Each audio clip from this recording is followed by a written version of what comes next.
No quarto dia de julgamento do ex-presidente Jair Bolsonaro e mais 7 aliados do núcleo crucial da trama golpista, o ministro Luiz Fux apresentou voto divergente em diversos pontos daquele que foi exposto pelo relator Alexandre de Moraes. Antes de começar a analisar questões levantadas pelas defesas e o mérito da denúncia da Procuradoria-Geral da República, Fux discorreu sobre o papel do Poder Judiciário. Disse que não compete ao STF realizar um juízo político do que é bom ou ruim, mas afirmar o que é constitucional ou inconstitucional. Em seguida, o ministro passou a analisar as questões processuais levantadas pelas defesas dos réus e, na maioria dos votos, se posicionou de forma contrária aos entendimentos de Alexandre de Moraes e Flávio Dino, que ontem rejeitaram todos os pedidos. Fux manifestou posição distinta da que proferiu ao votar para condenar 400 réus envolvidos nos atos de violência do 8 de janeiro de 2023, quando concordou com a competência do Supremo Tribunal Federal. Hoje, ele manteve a posição já adotada no recebimento da denúncia e afirmou que o STF não é o tribunal adequado para o julgamento do núcleo crucial da trama golpista. Disse que a tarefa caberia à primeira instância, seguindo o entendimento que existia na época dos crimes de que pessoas sem foro deveriam ser julgadas por instâncias inferiores. Ainda segundo Fux, uma vez que o caso esteja tramitando no Supremo, a ação penal deveria ser levada à análise do plenário, em vez da primeira turma. E, por isso, pediu a anulação de todo o processo. Os fatos imputados aos réus, segundo a denúncia, ocorreram entre 2020 e 8 de janeiro de 2023. Naquele período, a jurisprudência da Corte era pacífica, consoante o entendimento consolidado, racional, inteligível, de que, uma vez cessado o cargo, antes do término da instrução, a prerrogativa de foro deixaria de existir. Em caso, os réus deste processo, sem nenhuma prerrogativa de foro, perderam seus cargos muito antes do surgimento do atual entendimento. O atual entendimento é recentíssimo desse ano.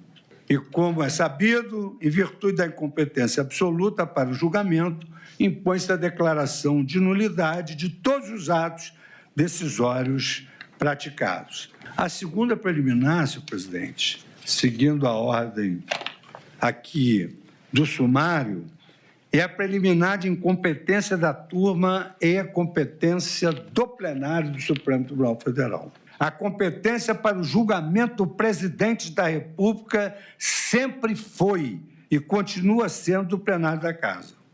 Dirão os senhores, é ex-presidente, mas está sendo julgado como tal. Porque se é ex-presidente, deveria ir para o juízo de primeiro grau. Mas está sendo julgado como presidente, está sendo julgado como se presidente fosse, essa ação deveria se iniciar no pleno do Supremo Tribunal Federal. Indispensável razão pelas duas uma. Ou o processo deve ir para o plenário ou tem de descer para a primeira instância. O ministro Fux também votou de forma contrária ao relator ao acolher as alegações de cerceamento de defesa. Ele chamou de tsunami de dados o volume de provas disponibilizadas pela acusação, segundo ele, de forma desorganizada e tardia. O único ponto em que Fux votou com Alexandre de Moraes foi pela manutenção da delação do ajudante de ordens de Bolsonaro, Mauro Cid.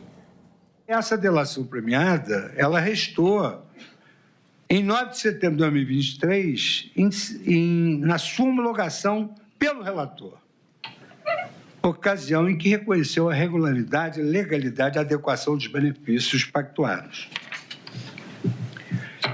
É bem verdade que eu fiz essa crítica, que idas e vindas de um colaborador podem representar atos de retaliação, criatividade de autoproteção, mas, nesse caso, o réu colaborou com as delações sempre acompanhado de advogado. E, nesse sentido, me parece desproporcional a anulação, a incidibilidade dessa delação.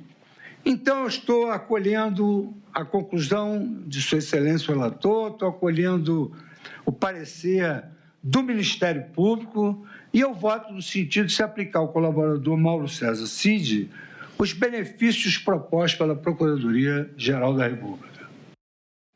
A partir daí, Fux começou a analisar o mérito da ação penal e das acusações feitas pela PGR. Começando pelo crime de organização criminosa. O ministro voltou a abrir divergência com o relator e votou por absolver Jair Bolsonaro e os 7 aliados dessa acusação. Fux afirmou que a Procuradoria-Geral da República não foi capaz de comprovar elementos necessários para configurar o crime. Como exemplo, disse que os réus teriam que estar reunidos de forma estruturada e permanente, com uma divisão de tarefas para praticar uma sequência de crimes. O ministro argumentou ainda que a PGR também não comprovou que os réus tenham usado armas de fogo na execução dos crimes denunciados. O ministro afirmou que o que ficou caracterizado foi um concurso de pessoas. É quando os réus somente colaboram para um mesmo crime. A acusação, em síntese, ela, com a devida vênia, não indicou que os réus teriam se reunido para a prática de crimes indeterminados ou de uma série indeterminada de delitos. Elemento necessário para a caracterização do crime de organização criminosa. O agrupamento de pessoas para a prática de delitos determinados na denúncia não configura um crime autônomo, mas, em tese, concurso de pessoas. A demora dos réus na fase de cogitação, dos atos preparatórios e do planejamento não corresponde aos elementos de estabilidade e permanência. Somente se caracteriza a estabilidade e a permanência se houver prova de que os réus têm, por fim, permanecer associados para a prática de novos crimes por tempo indeterminado, mesmo depois da execução dos delitos. Por último, o pedido de aumento da pena relacionado ao emprego de arma de fogo na atuação da suposta organização criminosa não encontra qualquer fundamento na denúncia ou nas alegações finais, o que não permite outro caminho senão o de julgar improcedente a acusação no que tange à imputação do crime de organização criminosa. Ao analisar as denúncias de dano qualificado e deterioração do patrimônio público, ele afirmou que a PGR não demonstrou a ligação dos réus com os ataques às sedes dos 3 poderes no dia 8 de janeiro de 2023 e que liderança intelectual sem comprovação de participação no crime não é suficiente para condenação. Não há prova nos autos de que os réus tenham ordenado a destruição e depois se omitido. Pelo contrário, há evidências de que, assim que a destruição começou, um dos réus tomou medidas para evitar que o edifício do Supremo fosse invadido pelos vândalos. O que eu atestei pela prova dos autos que o réu Anderson Torres assim agiu. É imperativo que o Estado acusador demonstre, no caso concreto, a materialidade do dano e a responsabilidade individual de cada um. A prática de um crime de dano qualificado, mesmo durante um evento multitudinário, não isenta, no meu modo de ver, a acusação de provar a conduta específica de cada indivíduo. Nesse sentido, um acusado não pode ser responsabilizado por um dano provocado por terceiro. A simples alegação de liderança intelectual, desacompanhada de evidências concretas de responsabilidade de um indivíduo pelo dano, não é suficiente para a condenação. Fux afirmou que discursos e entrevistas, mesmo que rudes, contra integrantes de um dos poderes, questionamentos ao sistema eleitoral ou manifestações contra poderes públicos, como as que ocorreram em frente aos quartéis, não configuraram o crime de tentativa de abolição do Estado Democrático de Direito, como indicado pela PGR. Segundo Fux, não há punição prevista para o que chamou de bravatas de agentes políticos, ainda que reprováveis. O verbo abolir, que denota uma ação capaz de suprimir ou eliminar. Por isso mesmo, não é suficiente para a abolição do Estado Democrático de Direito o atingimento de apenas um ou algum dos seus componentes. nem a prática de condutas que meramente os enfraqueçam, mitiguem ou relativizem, sem, contudo, iluminá-los.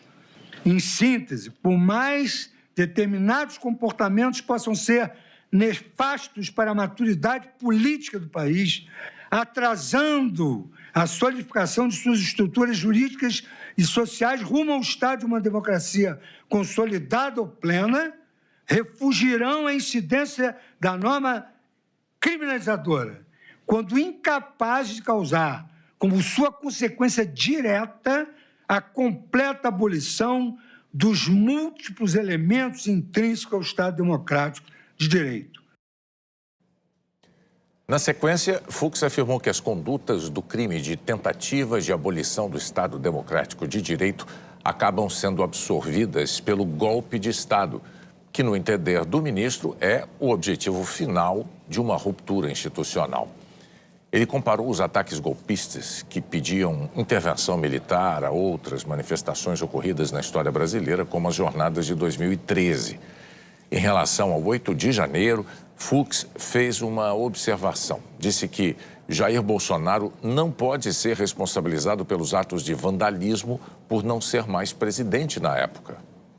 A experiência histórica e a análise empírica dos processos de ruptura institucional demonstram que golpes de Estado não resultam de atos isolados ou de manifestações individuais desprovidas de articulação, mas sim de ação de grupos organizados, dotados de recursos materiais e capacidade estratégica, aptos a enfrentar e substituir o poder incumbente.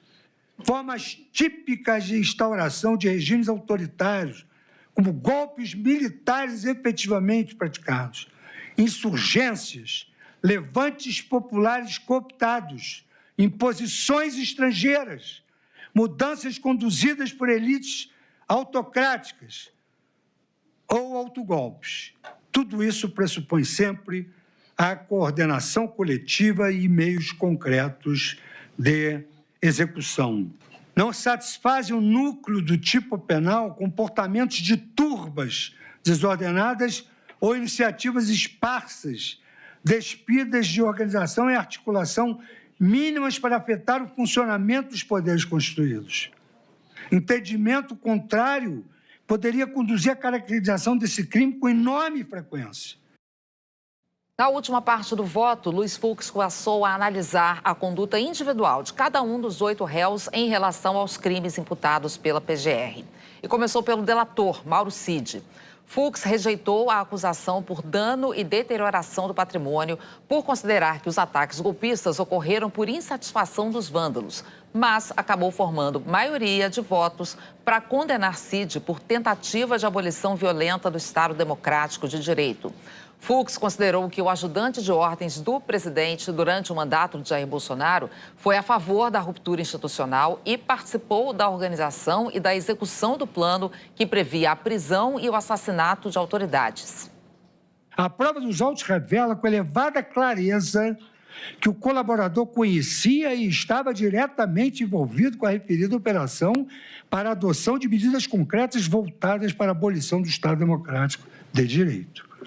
Tanto é verdade que o colaborador esteve na reunião com o coronel de Oliveira e o general Braga Neto, em que os R$100 mil para a execução do plano foram disponibilizados fisicamente ao colaborador. Mauro Cid também teve papel relevante em reuniões estratégicas com militares, com formação especializada, além de ter acompanhado de perto as reuniões de apresentação da minuta golpista, informando as evoluções dos seus comparsas.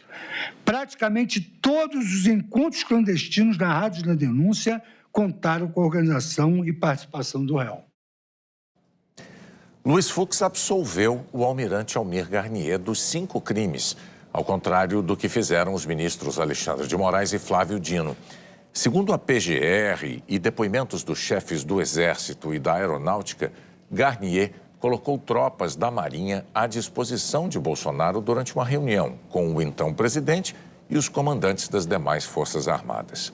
Segundo o Fux, há relatos de que, naquela ocasião, o almirante teve uma participação passiva e, além de não ter executado nenhum crime, seria preciso uma prova cabal para condená-lo. E o ministro afirmou que ela não existe. Em caso, a atuação atribuída ao réu Almir Ganier, mediante a participação em 2 reuniões, supostamente colocação de tropas à disposição, somente seria punível se houvesse início de execução dos crimes de abolição violenta do Estado Democrático de Direito e de golpe de Estado. E ainda mais se o réu efetivamente houvesse prestado. Colocar à disposição é uma coisa, prestar é outra. Com efeito, apenas a afirmar que está à disposição ou que tropas estão à disposição não corresponde efetivamente a um auxílio material concreto. A denúncia não imputou ao réu Almir Ganier a conduta de ter efetivamente convocado suas tropas para permanecer de prontidão, de modo a prestar auxílio futuro e eventual golpe de Estado. Na sequência, Fux começou a analisar as acusações contra Jair Bolsonaro. O ministro retirou a responsabilidade do ex-presidente pelo 8 de janeiro. Disse que Bolsonaro não pode ser responsabilizado por atos de terceiros. Não se pode aceitar a pretensão acusatória de imputar ao réu a responsabilidade pelos crimes praticados por terceiros no fatídico 8 de janeiro de 2023, como decorrência de discursos e entrevistas ao longo do mandato. A hermética petição, a devida vênia do parquê, não estabelece ao certo o fundamento da alegada responsabilidade do demandado, ainda que se pudesse sustentar que, no momento de seus discursos, o réu tivesse consciência sobre a ocorrência de fatos praticados por terceiros meses depois, seria necessário demonstrar que esse resultado é consequência normal, provável, previsível daquela manifestação de vontade do agente. Fux também afirmou que Bolsonaro não cometeu qualquer irregularidade ao acionar a Agência Brasileira de Inteligência para a obtenção de dados e que essa iniciativa não pode ser enquadrada dentro do crime de abolição de Estado Democrático de Direito. A atividade de inteligência está submetida ao controle e fiscalização do Poder Legislativo, por meio de órgão integrado pelos líderes da maioria e da minoria da Câmara dos Deputados e no Senado Federal, assim como os presidentes das Comissões de Relações Exteriores e Defesa Nacional da Câmara dos Deputados e do Senado Federal. Desse modo, não se comprovou a efetiva participação do réu, Jair Bolsonaro, nesse particular, muito menos com o enquadramento do tipo penal do artigo 359-L do Código Penal. Fux também minimizou o impacto dos ataques a integrantes de outros poderes e dos questionamentos sem provas que Bolsonaro fez diversas vezes sobre o sistema eleitoral. Não se pode admitir que possam configurar a tentativa de abolição do Estado Democrático de Direito, de discurso ou entrevistas, ainda que contenham questionamentos contra a regularidade do sistema de votação ou rudes acusações aos membros de outros poderes. A simples defesa da mudança do sistema de votação não pode ser considerada narrativa subversiva. Sequer hipoteticamente, uma live no exterior seria capaz de abolir o Estado Democrático de Direito no Brasil. Registro que a confiabilidade das urnas eletrônicas já foi ao longo dos anos. E sempre ocorreram questionamentos públicos inflamados por políticos de direita e de esquerda do sul ao nordeste do país. Sei que com isso tenham se abalado as instituições democráticas brasileiras. Fux também negou a responsabilidade ou comando indireto de Bolsonaro a agentes da Polícia Rodoviária Federal para a realização das blitz de ônibus no dia do segundo turno da eleição presidencial, em locais em que Lula tinha obtido a maioria dos votos no primeiro turno. O Ministério Público, em momento algum, apresentou provas da ciência ou da participação de Jair Bolsonaro nos fatos, limitando-se a narrar condutas atribuídas a Anderson Gustavo Torres, Silvinei Vasques, Marília Ferreira Alencar e Fernando de Souza Oliveira. O Ministério Público, no meu modo de ver, ele pretende uma imputação penal objetiva ao réu, atribuindo responsabilidade objetiva por fatos praticados por terceiros. sem demonstrar sua contribuição dolosa para o suposto resultado delitivo. O ministro Fux considerou que a minuta do golpe não pode ser usada como prova. Segundo ele, não ficou comprovado no processo que o documento foi apresentado a Bolsonaro ou aos comandantes das Forças Armadas. Fux disse ainda que, de qualquer forma, para a decretação do estado de sítio ou da GLO, seriam necessárias várias etapas além da assinatura do presidente e que, por isso, não se pode ligar a minuta ao crime de tentativa de golpe de Estado. Isso é uma carta de lamentação, isso é uma carta de quem se sente injustiçado. Não há nenhum elemento de prova indicando ter sido essa versão da minuta extraída do dispositivo do Correio Mauricide e efetivamente apresentada à época a Jair Bolsonaro ou por este aos comandantes das Forças Armadas. De qualquer sorte, a Procuradoria-Geral da República admite que se tratava apenas de um esboço rudimentar e incompleto. Resta evidente que se trata de mera documentação da cogitatio, ou quando muito de um ato preparatório, mas jamais poderia se afirmar que houve início de execução de abolição do Estado Democrático de Direito. Luiz Fux afirmou ainda que a PGR não conseguiu provar que Jair Bolsonaro tivesse ciência ou dado aval ao plano Punhal Verde-Amarelo, que previa prisão e assassinato de autoridades e que, segundo a acusação, foi impresso dentro do Palácio do Planalto. Fux disse que também não há provas de participação do ex-presidente no monitoramento de autoridades, entre elas ministros do Supremo.